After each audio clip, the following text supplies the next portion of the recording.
ये मेरे सामने फ्रेम में दूसरी जानिब आप देख रहे हैं एक शख्सियत 22.5 साल अपनी ज़िंदगी के जेल में गुजार दी। जो हम आपकी तस्वीर देख रहे हैं, इतने खूबसूरत आप 16 साल की उम्र, किसको मार दिया, क्यों मार दिया? वो जो रवायती तौर पर गांव में शहरों में और कुछ अपनी रेंज बहुत क्रॉस कर जाते हैं। उसने हमारे गांव के 2 बंदे मारे थे और हमारा जिस तरह का एरिया है ना, वहाँ ये है कि कोई बंदे मार के जेल से बाहर आ जाए ना तो लोग उससे डरते हैं। हाँ, मैंने सोच लिया और मैंने उसे रोड के ऊपर ही उसके बॉडीगार्ड के दरमियान पैर मारा था और उस वक्त पूरे न्यूज़पेपर पर ये बात आई थी कि छोटे से लड़के ने 16 साल के बच्चे ने। जिस एज तक मैं पहुंचा वहाँ तक, इस एज तक पहुंचने तक मेरे ख्याल मेरे गांव में कोई 18-19 मर्डर हो चुके थे। पहला मेरे मिस हुआ और मैंने कहा मैं शुगल करूँ, दूसरा मारा, यानी कि बासानी मुझे मार सकते थे, लेकिन ऐसे असला फेंक के भागे हैं कि जैसे कोई हाथों में आग लगी हुई। आप फर्ज करें अगर उस वक्त मर्डर ना करते और आप एक नॉर्मल ज़िंदगी जी रहे होते तो आज आप क्या कर रहे होते अगर आप जेल ना काटते? अगर मैं जेल में ना देता तो ज़ाहिर बात है मैं आम बच्चों की तरह थोड़ी बहुत स्टडी करता और कहीं नहीं फ्रूट बेच रहा होता। यार अजीब समा होता है, आज रात बच्चे मुलाकात करके गए जिंदा के साथ और सवेरे लाश लेके डेड बॉडी लेके जानी, उनकी क्या है जो अंदर के। ख़वातीन व हज़रात, नियो प्लस पॉडकास्ट में खुशामदीद। ये मेरे सामने फ्रेम में दूसरी जानिब आप देख रहे हैं एक शख्सियत, इन्होंने 22.5 साल अपनी ज़िंदगी के जेल में गुजार दिए। जी हाँ, 22.5 साल का अरसा इन्होंने जेल में गुजारा है और इनको किंग कैदी कहा जाता है। किंग कैदी क्यों कहा जाता है?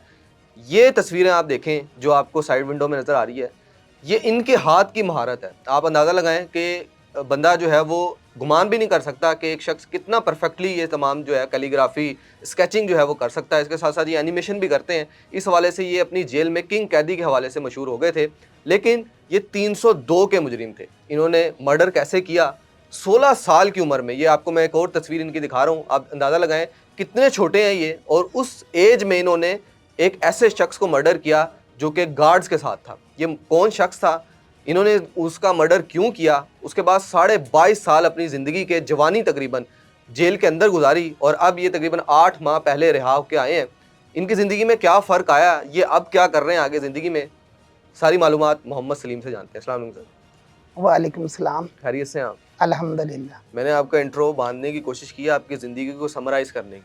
जी जी एक बहुत बड़ा अरसा होता है। मैं जेल जी में जी होके आया हूँ, मैंने कैदियों के इंटरव्यूज़ भी किए हैं। जी जी तो जब मैं मिलता हूँ, हर बंदा उस वक्त कह रहा था कि बस गलती हो जाती है, जी जी बस गलती से हो जाता है। लेकिन वो उस वक्त ये चाह रहा होता है कि वो आज़ादी का परवाना उसको मिल जाए, वो आज़ाद हो जाए। और बिल्कुल आज मेरे सामने एक ऐसी शख्सियत है जो ये तमाम मरहले से गुजर के आके ऑफिशियली आज़ादी उसको मिल गई है। आपने तकरीबन उम्र कैद काटी है, जी जी साढ़े बिल्कुल 25 साल होती है, आपने 22.5 साल काट ली कैद। जी जी सबसे पहले ये बताएं, आप जो हम आपकी तस्वीर देख रहे हैं, इतने खूबसूरत आप जी जी नौजवान, 16.5 साल की उम्र, किसको मार दिया, क्यों मार दिया? वो जो रवायती तौर पर गांव में शहरों में खासकर जागीरदार लोग होते हैं और कुछ अपनी रेंज बहुत क्रॉस कर जाते हैं। क्या हुआ? इस उसने हमारे गांव के 2 बंदे मारे थे और हमारा जिस तरह का एरिया है ना, वहाँ ये है कि कोई बंदे मार के जेल से बाहर आ जाए ना तो लोग उससे डरते हैं। उसने गार्ड लेके घूमना, लोगों की औरतों को घरों से खींच लेना और लोगों की बस एक ही सोच होनी, कोई बात नहीं, चौधरी है, क्या कर सकते हैं। वो भी जेल काट के आया हुआ था? वो जेल काट के आया तो हुआ था और आपको पता ही है कि कानून ना उस वक्त सुनता है और ना आज कमज़ोर की नहीं सुनी जाती, इसमें कोई शक नहीं होना चाहिए। उसकी कितनी उम्र थी? मेरा ख्याल है उसकी होगी कोई 48। 48? जी पूरा एजिड इंसान था। जी जी जी और आपकी उम्र 16.5 साल? हाँ, तकरीबन मेरी 16 साल थी। मैट्रिक के पेपर मैंने दिए थे। तो गुस्सा आ गया आपको? किस बात पे गुस्सा आ गया? नहीं, गुस्सा नहीं आया था, पूरी प्लानिंग थी। मतलब मेरे माइंड में शुरू से ये होता था ख्याल कि मैं जो है ना इसको सबक सिखाऊं। आपके साथ कोई बुरा किया था उसने? नहीं, मेरा ये होता था कि मैं ऐसे कहूँ कि बचपन में बहुत कोई शरीफ था नहीं था। मैंने अपना बाकायदा अपने जो लड़की हम उम्र होते हैं उनका ग्रुप बनाया हुआ था। टीचर से भी मार पड़ती थी, आवारागर्दों का किंग उन्होंने खिताब दिया था। तो ये चीज़, लेकिन मेरे में ना ये थोड़ी सी ना आम लोगों की निस्बत जो होती है ना शरारती बंदों में, थोड़ी सी गैरत या ना वो ज़्यादा होती है। तो मैं मतलब ऐसी कुछ प्लानिंग करता रहता था कि मैं ना इसका ना कोई हिसाब लगाऊं। वो एक ही शख्स था या सारों के आप रोब दबदबा रखते थे वहाँ पे जो ऐसे आपके गांव में एक्टिविटी करता था, या नहीं वही बस नहीं, ऐसे? वो एक ही था, वो बहुत एक ही ही था। गंदा था और उसके साथ उसके गार्ड वगैरह थे। और मुझे बहुत ज़्यादा मतलब उसके ना काफ़ी ऐसे वक़्क़े थे। आपने अब अल्लाह सोच ताला लिया उसके था माफ़ कि करे। इसको सबक सिखाना है? हाँ, मैंने सोच लिया और मैंने उसे रोड के ऊपर ही उसके बॉडीगार्ड के दरमियान पैर मारा था और उस वक़्त पूरे न्यूज़पेपर पर ये बात आई थी कि छोटे से लड़के ने 16 साल के बच्चे ने। ये कब की बात है? ये 2002 की बात है। 2002 असला आप कहाँ से लाए? असला मिल जाता, अभी मिल जाता, उस वक्त मिल जाता था आसानी से मिल गया था? भाई, हर जगह ही मिल जाता है। खासकर जो ये होते हैं ना दूर के एरिया से, वहाँ ये आम सी चीज़ है, वो कोई खास चीज़ नहीं। वहाँ तो मैं मेरे ख्याल में जिस गांव में पैदा हुआ, वहाँ जिस एज तक मैं पहुँचा, वहाँ तक इस एज तक पहुँचने तक मेरे ख्याल मेरे गांव में कोई 18-19 मर्डर हो चुके थे। अच्छा, यानी कि एनवायरनमेंट आपके इर्द गिर्द का ऐसे ही था? सारे वो बदमाशी एरिया है ना, इसलिए तो लोग जो समझदार हैं वो निकल गए, उनसे दुश्मनियाँ हैं। जो गार्ड थे उनके पास भी असला मौजूद था उस वक्त? असला था, लेकिन यहाँ एक बात करूँ कि मुझे ये था कि मैं इसको मार दूंगा और वो उसके गार्ड मुझे मार देंगे, लेकिन ये बाद में पता चला और फिर जेल में जाके पता चला कि गार्ड कभी लड़ता ही नहीं। ये जो टीपू ट्रक्का वाले का वकूआ देख ले, बाप दादा बेटा कभी गार्ड लड़े। गार्ड का एक तरीक है कि अगर वो लड़ पड़े ना तो उनके पीछे कोई भी नहीं जाता। इसलिए इनके गैर तरीरी जो ये करते हैं ना, गार्ड के सर पर हम गार्ड लेके फिर रहे हैं, जब भी फायरिंग होगी गार्ड सबसे पहले भागेगा। जब वो मर जाएगा फिर कहेगा वो ऐसे किया, भाई फायर करेगा, फिर भी उसको नहीं मारेगा। ये बात लिख लें। बहुत बड़ी बात कर दी आपने। बड़ा बड़ी क्या, मैं कह रहा हूँ ये चैलेंज है, किसी का गार्ड नहीं लड़ेगा। मुझे एक दिखाएं जिसका गार्ड लड़े, कोई दिखाएं, नहीं लड़ेगा। बहुत गहरी बात है ये। यहाँ जितनी सिक्योरिटीज कंपनी है और जो जिनको दिए जाते हैं गार्ड्स और शॉप्स के बाहर खड़े होते हैं, ये सारे सिर्फ इसलिए होते हैं बस दिखावे के लिए? आपको क्या लगता है? सर जी, आप मेरा तस्वीरें या डेटा दिखा सकते हैं। मैं ऐसे कैदी नहीं जिन्होंने एक जगह जेल काटी, मैं पूरी जेल में मूवमेंट करता था। तजुर्बा बता रहा है ये। तो मैं ये बात बताऊं कि वहाँ ही अंदर ये बातें होती। गार्ड जो होने उनको पता होता कि जब हम इसको मार देंगे ना तो हमें अंदर ही ना सारी ज़िंदगी जेल में सड़ना पड़ेगा। इसलिए जब वो आपस में बातें करते, इनकी आपस की बात होती, जब ये सारे बात करके कहते कोई मसला नहीं, रोड़ा पे तो निकल जाएंगे, मरना तो इसलिए है ना। और कभी आप देख ले गार्ड नहीं करते, हवाई फायर कर देंगे। और ये जो मारने वाला होता है उसको ये नॉलेज बहुत ज़्यादा होता है कि गार्ड कभी लड़ते नहीं है। 50 गार्ड भी को लेके फिर आगे से मारेगा ना, सारे गार्ड भाग जाएंगे। और यकीन मानिए, मैं खाली मतलब कि मेरा एक उस्ताद था, कोई लाहौर का गया हुआ था, जो जिमनास्टर था लक्की रानी में। तो वो बचपन से मुझे शौक था एक दरख्त से दूसरे पर छलांग लगाना, ये हो। इसके अलावा मेरे पास कोई नहीं। और मेरे पास कारतूस भी सिर्फ 2 ही थे। 12 बोर थी कटी हुई थी और कारतूस 2 थे। पहला मेरा मिस हुआ और मैंने कहा मैं शुगल कर, और दूसरा मारा। यानी कि बासानी मुझे मार सकते थे, लेकिन ऐसे असला फेंक के भागे हैं कि जैसे कोई हाथों में आग लगी हुई। कोई चांस ही नहीं था मेरे तो बचने का, लेकिन नहीं है। गार्ड के सर पर तो पकड़ने वाले फजूल ख्वाबों की दुनिया में रहते हैं ना। फिर आप भाग गए थे वहां से मारने के बाद? नहीं, मैं वहाँ भूख लगी थी, वो मिठाई खाने लग गया, दुकान वाला भाग गया तो अच्छा। हाँ, बर्फी खाने लग गया। तो बाद में ये उस वक्त का जो SH है ना, आगा नासर लगा हुआ था, ये कहता है बंदा है कि जिन ने तो की कर, मैं भूख लगी थी। वो मैं वहाँ से ना पैसे नहीं थे पास, फिर मिठाई वाले सारे भाग गए। कभी बड़ी लड़ाई होगी, मैं उसकी बर्फी उठा उठा के खाने शुरू कर दी। उतने में पुलिस पहुँच आई, फिर मैं भागा, फिर 6 माह भागा रहा। फिर ये SSP जी असलम तरीन खान जो मर चुके, इन्होंने मुझे 6 माह बाद पेश किया था कि ऐसे बार कोई मसला मसाइल बन जाएगा। सलीम भाई, आप कि मैं पर्सनैलिटी जज कर रहा हूँ, आप तो उस वक्त बड़ा एक नडर से नौजवान बने हुए थे वहाँ पे अपने इलाके में। उसको कोई किसी किस्म की फिक्र नहीं है, वो अपनी जान हथेली पे रख के फिर रहा है वहाँ पे। होता है ना, ये जो मेरा उस्ताद मेरी ट्रेनिंग करता था ना, वो कहते थे कि ये बुज़दिली शराफत, ये एक ही तस्वीर के रुख होते हैं, ठीक है ना।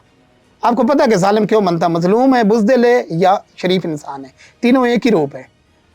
जालिम थोड़े हैं, जुल्म सहने वाले बहुत ज़्यादा हैं। बस इनके सामने बातें, मैं मर जाऊंगा तो मेरे बच्चों का क्या बनेगा, एक्सीडेंट में तू मर जाए, किसी चीज़ में छत गिर जाए, ठीक है ना। तो कम अज़ कम अगर जालिम को ऐसा सबक सिखाया जाए ना तो अटके ना उसकी नस्ल सुधर जाती है, और ये बहुत ज़रूरी होता है। तो इसका कानून के ज़रिए कोई रास्ता नहीं आपको नज़र आया था? कानून क्या करें, कानून की मैं बताता हूँ आपको। पुलिस है ना, ठीक है, उसने वो जो बच्ची के साथ सगे 2 मामूओं ने ज़्यादती की, अगर पुलिस उसको इनकाउंटर ना करती, मीडिया वाले तो बड़ा चीखते जी वो गैर कानूनी तौर पर मारा, अगर पुलिस उसे ना करती इनकाउंटर, तो आप यकीन मानिए उसकी माँ जो बच्ची की है ना, वही कह देती भाई कोई नहीं, मेरे भाई है, अब ये तो फांसी ना लगे। जब कोई बहुत ही घिनौने जुर्म, आज मुझे मैं एक सवाल करता हूँ मीडिया से, मैं अक्सर कहता हूँ कि ये देखिए, ये जो पुलिस को इतना बुरा भला हम कहते हैं कि ये फलां को पुलिस मुकाबले में पार कर दिया, फलां को कर दिया, तो सर ये देखें कभी उन्होंने किसी हाजी सनाउल्लाह को, किसी नेक बंदे को मारा है? उस पर मल्टी किस्म के रैप होंगे, मर्डर होंगे, जब उसको पुलिस को अंदाज़ा होता कि इसके खिलाफ कोई गवाही नहीं देगा, तो तब ऊपर से आता आर्डर कि भाई इसको ना गैर तरीके इसको ना बनने ला दो। लेकिन सलीम भाई देखें, ये लाकानूनियत भी तो नहीं ना हमने इस मुल्क में करनी कि जो जालिम है उसको फिर आखिरी हल यही है कि उसको मार दिया जाए, उसको कानून के जरिए जो है वो उसको कैफरे किरदार तक पहुंचाया जाए। ये भी मैसेज आप दे, मैं चाहता हूँ। हाँ, मैं मैसेज दे देना हूँ, लेकिन मसला ये हमारे यहाँ प्रॉब्लम ये है कि उसके खिलाफ गवाही कौन देगा? जालिम को सजा नहीं मिलती, इसका मतलब नहीं मिलती ना, ये नहीं, वो मुआशरा नहीं देगा, कोई गवाही नहीं देगा, कोई भी उसके खिलाफ गवाही नहीं देगा। और अगर ये हालात रहे ना, सीधी बात है कि अगर ये नहीं, इनको सबक जो है ना, अवामी सारी इकट्ठी हो जाए, कितनों को मारेगा? उसकी जरूरत है नहीं है ना। लेकिन फिर जो जुर्म करता है वो जेल के अंदर जाके क्यों कहता है कि मेरे से गलती से हो गया? वो मानता ही नहीं अपना जुर्म। नहीं, वो अक्सर के तो, और मेरा वाकया तो और तरह का है ना। कुछ लोग तो ये जो फिल्में देख लेते हैं, आशिक मुझको बैठे हैं जी, देख लेते हैं और प्लान बना लेते हैं, हम जी उसको मार देंगे तो इस तरह शादी हो जाएगी, ये वो, ये अंदर बड़े चीखते हैं। मैं ऑनेस्टली बता रहा हूँ आप कि आप ऑन कर रहे हैं, आप अपना जुर्म ऑन कर रहे हैं, आप बता रहे हैं कि मैंने मारा, इस तरह किया है। लेकिन जब हम जेलों में जाके शो करते हैं वहाँ कोई भी नहीं मानता। जिन्होंने 302 की हो, जिन्होंने अगवा बराए तवान की हो, चर्च में पकड़े गए हो, हीरोइन में, वो कोई भी नहीं मानता। वो कहते हैं हमसे हुआ ही नहीं या गलती से हो गया। मैं तो अंदर जाके चेंज हो जाते हैं, बाहर वो चेंज नहीं होते। असल ये इशू है कि जब कोई एंकर वगैरह ये कोई जाए ना, तभी वो नहीं मानते। अगर ये हमारी गवर्नमेंट अंदर वो अपने खुफिया बंदे जो है ना एजेंसी के छोड़ देना, बाहर जो कत्ल करे ना करे जो मर्जी हो, अंदर हर बंदा सच बोलता है, एक दूसरे से शेयर करते हैं अपनी बातें कि मैंने मर्डर किया है। कितने ही हैं जो बेगुनाह फांसी चढ़ जाते हैं, ये चीज़ है। ठीक है, आप आ गए अब जेल में, 16 साल की उम्र है आपकी। जी जी। फिर क्या हुआ जेल में? आपको कब सजा मिली? क्या सजा सुनाई? जेल में जब मैं मुंतकिल हुआ तो हमें भेजा जाता है 9 उम्र वार्ड, जहाँ छोटे बच्चे होते हैं, ठीक है, वहाँ भेजा गया। वहाँ भी ये हालात ही बाहर वाले कि वहाँ भी जग्गागिरी चलती लड़कों की, ठीक है। अगर आप सोचे कि अंदर बिल्कुल सीधा साधा बंदा चला जाए और उसे कोई रिस्पेक्ट मिले तो ये गलत बात। अंदर भी मार धाड़ के अपनी जगह बनानी पड़ती है। उसके बाद जब मैं सज़ा हो गया तो बच्चों की जेल ब्रस्टल जेल फैसलाबाद। पूरे पाकिस्तान में कैदी बच्चों की 2 जेलें हैं, ब्रस्टल जेल फैसलाबाद और ब्रस्टल जेल बहावलपुर, जहाँ कैदी बच्चे पूरे पाकिस्तान से इकट्ठे होते हैं, और दोनों जेलें पंजाब में। मुझे वहाँ मुंतकिल किया गया ब्रस्टल जेल फैसलाबाद।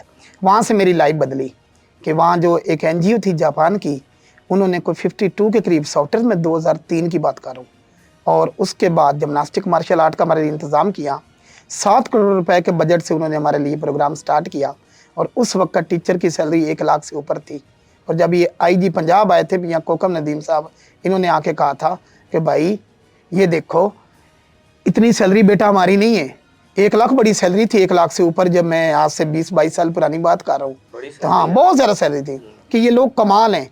तो बच्चों ने क्या है आपको पता ही है, कंप्यूटर में हम माजरत के साथ चाहे काट देना या ना, कि हम बहुत पीछे हैं।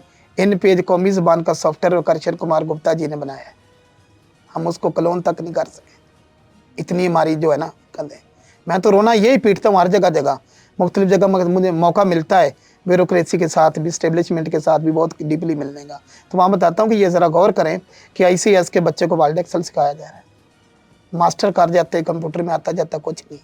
मैंने खुद वहाँ बनाई हुई लैब, और वहाँ मैं BS एनिमेशन की बच्ची आती और आता जाता कुछ भी नहीं। तो ये किस तरफ जा रहे हैं? आप भी मैट्रिक करके जेल में गए थे, सारा कुछ वहाँ सीखा जेल के अंदर? हाँ, मैट्रिक करके मैं अंदर गया था। अंदर फिर हमारी एजुकेशन का सिस्टम, और मैंने 52 के करीब सारे सॉफ्टवेयर सीखे। उसके अलावा ना सिर्फ वो सीखा, बल्कि मैंने खताती और मेरा वर्क दिखा सकते आप जो मैं सेल करता हूँ, पेंटिंग, मुसवरी, यानी कि ये चीज़ें, जिमनास्टिक और मार्शल आर्ट, और ये। और वहाँ हमारे जापानी सेटर की दिलचस्प चीज़ बताते थे। वो अक्सर कहते थे, वो ब्रूस ली का एक है कॉल, कि मुझे तेरी 1000 किक से डर नहीं लगता, मुझे तेरी उस किक से डर लगता है जिसकी प्रैक्टिस तू दिन में 1000 मरतबा करता है। तो मजाक उड़ाते थे। वो कहते फिर बाकी 1000 किक सीखी क्यों? हमें अक्सर ये बताया जाता, बहुत गलत बताया जाता है कि आप कोई एक स्किल में महान हो सकते हो, ठीक है ना, ये ज़्यादा मतलब कि किसी में नहीं हो सकते। अब देखें, मैं जब खताती और ये करता हूँ, मेरा काम दिखाएं, तो मेरे आर्टिस्ट भाई कहते हैं यार तेरी तो फील्ड ही है, तू ऐसे धक्के खा रहा है। और जब मैं कंप्यूटर में बैठता हूँ तो सारे इंडियन तक मानते हैं, वो कहते हैं कि यार क्योंकि भाई आपका तो फील्ड है माशाल्लाह, ये आप किधर है, दूसरी फील्ड में हो। और जब जिमनास्टिक मार्शल आर्ट में दिखाना, मेरे बच्चों ने लाहौर के 4 बच्चे ले गए हूँ, 3 साल सिर्फ ट्रेन किए हैं, और फैसलाबाद में हर ज़िले की टीमें आई थी। आप स्क्रीन पर दिखाना नाजरीन को, सब कुछ चल रहा है। तो पहली फर्स्ट पोजीशन उन्होंने चारों के चारों ने हासिल की, और उसकी रीज़न भी ये बनी कि मैं बिल्कुल फ्री सिखाता हूँ।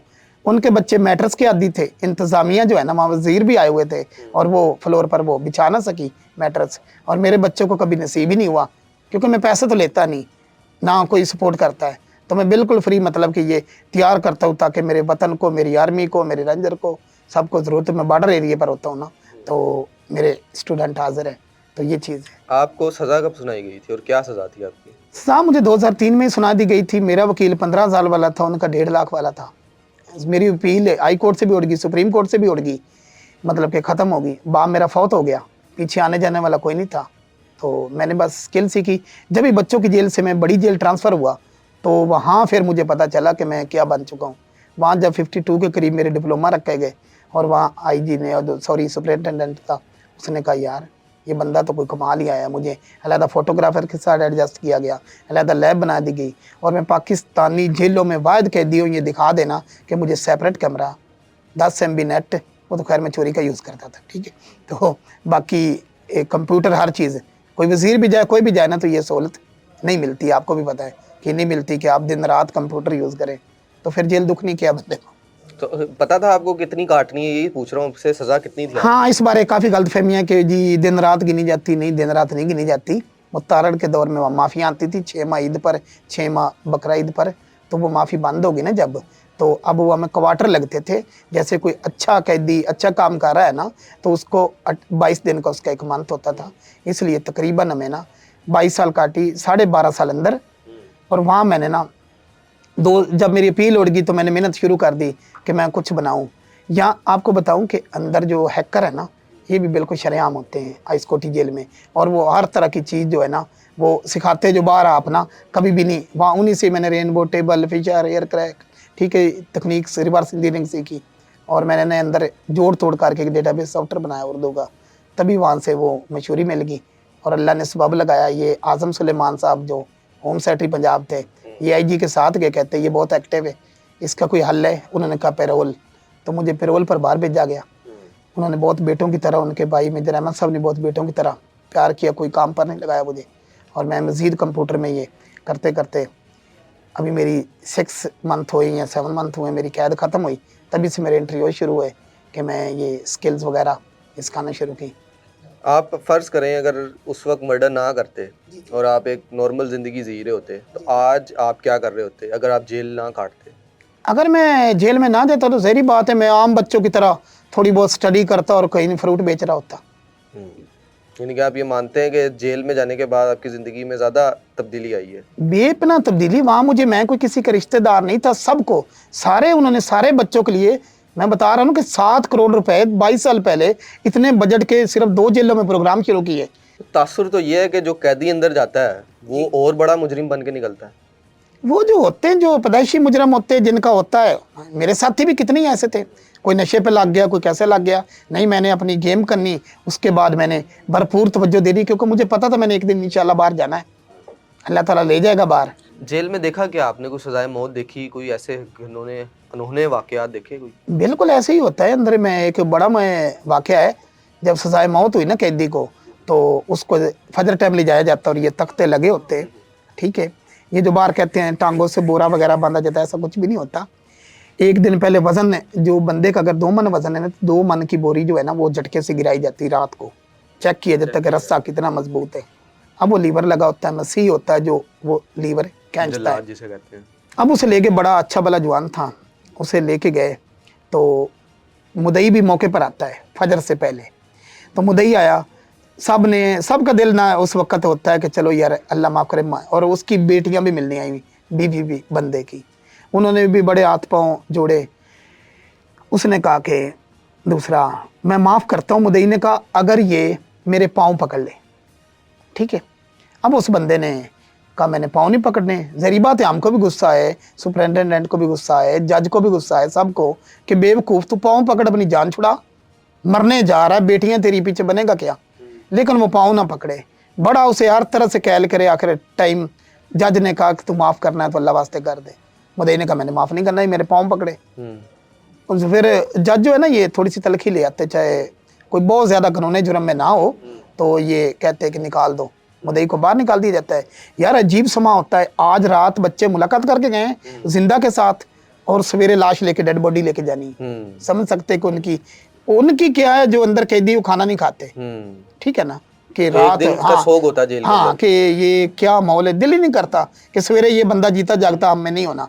आपको पता है कि बाहर तो ऐसा मालूम नहीं होता कि कब मरना है, वो तो कोई एक ऑफिसर चांस होता है शायद बात जाए, लेकिन नहीं। अब वो उसको कहता निकाल दो, अब उसको वो पीछे हाथ बांधे जा चुके, काला लिबास पहनाया जा चुका, गले में रस्सा बड़ा मोटा होता है वो पहनाया जा चुका, और कहते माफ करना, उसने कहा नहीं, मुदई ने कहा नहीं, और उनका निकाल दो, उसको मुदई को निकाल दो बाहर। निकाल देते हैं ना, जब वो फांसी देते उस वक्त निकालते हैं, तो उन्होंने कहा निकाल दो। जब भी निकालने लगे तो वो कहता है, जब दरवाजे के पास पहुंचा, निगरान होते कैदी, तो वो कहता है मैंने माफ किया। और वो सारे ना सारी बातें बड़ी खुशी होती है, हाँ मैंने माफ किया। तो फौरी उसकी ने वो हथकड़ी जो होती पीछे लगी होती, तो वो खोली, गले से रस्सा निकाला, ठीक है, कोई लम्हे रह गए थे, तो जैसे नहीं उसकी वो हथकड़ी खोली ना, वो सीधा भागा। साथ वो निगरान जो होते हैं, जो मुलाजिम नहीं, जो कैदी निगरान होते हैं, वो भी साथ भागे, वो बड़े जवान होते हैं कि ये कहीं हमला ही ना कर दे मुझे पर, सो सिचुएशन। तो वो जाके ना उसके पाँव में गिर गया और रोने लग गया।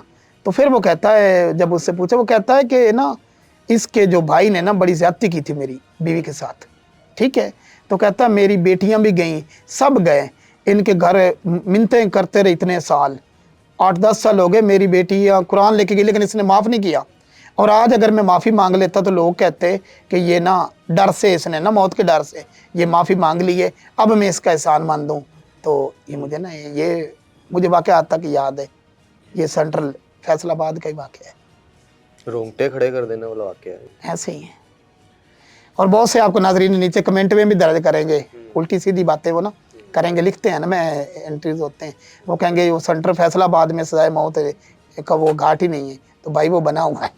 हाँ, लास्टली बस जाते जाते बता दें, आप अब क्या अपनी ज़िंदगी में तब्दीली देख रहे हैं, और अब आपने आगे करना क्या है? जी जी, आपका फोकस क्या है? आप एनिमेटर भी हैं, आप मार्शल आर्ट के ट्रेनर भी हैं, आपके पास स्किल माशाल्लाह आ चुकी हैं, आपके ताल्लुकात बन चुके हैं, जी जी, अब आप क्या चाहते हैं ज़िंदगी में? फोकस क्या है अब, आप जी, करना जी। क्या चाहते हैं? मैं एक तो जो है ना बच्चे तैयार कर रहा हूँ ये फिजिकली, ताकि ये जिस्मानी तौर पर सुपर फिट हो जाएं और फाइटर अच्छे बने और अपने वतन की हिफाजत के लिए हर दम तैयार रहें।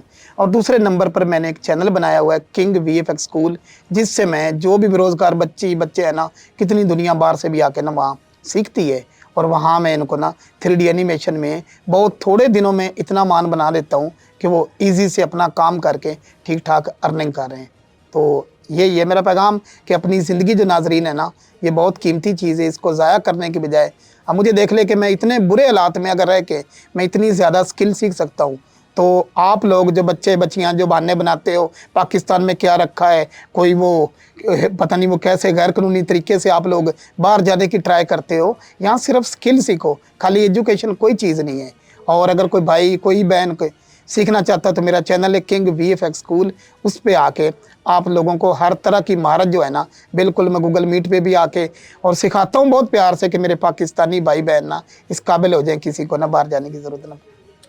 बिल्कुल ठीक है जी, मोहम्मद सलीम साहब थे हमारे साथ मौजूद, और ये बड़ा अच्छा पैगाम दे रहे थे। इन्होंने इनकी ज़िंदगी जिस तरह गुजरी और इन्होंने जो मुश्किलात देखी, अंदर जेल जैसे काटी, अंदर स्किल्स जैसे सीखी, वो आप नाज़रीन को बता रहे हैं। और ये मैं समझता हूँ कि लम्हा फ़िक्रिया भी है हमारे लिए कि हम जो है वो अभी मैं एक रिसेंट वीडियो देख रहा जो बड़ी वायरल हुई, एक कराची में गर्दन काट दी उसने, वो आपने भी शायद देखी हो। तो वो छोटी छोटी सी अदम बर्दाश्त जो है वो आपकी ज़िंदगियों में, ज़रा आप ये चीज़ भी बताएंगे, जब मुलाकात होती थी आपके घर वाले आते थे, वो बड़ा कर्बनाक लम्हात होते हैं, आपका दिल करता है बाहर जाने को।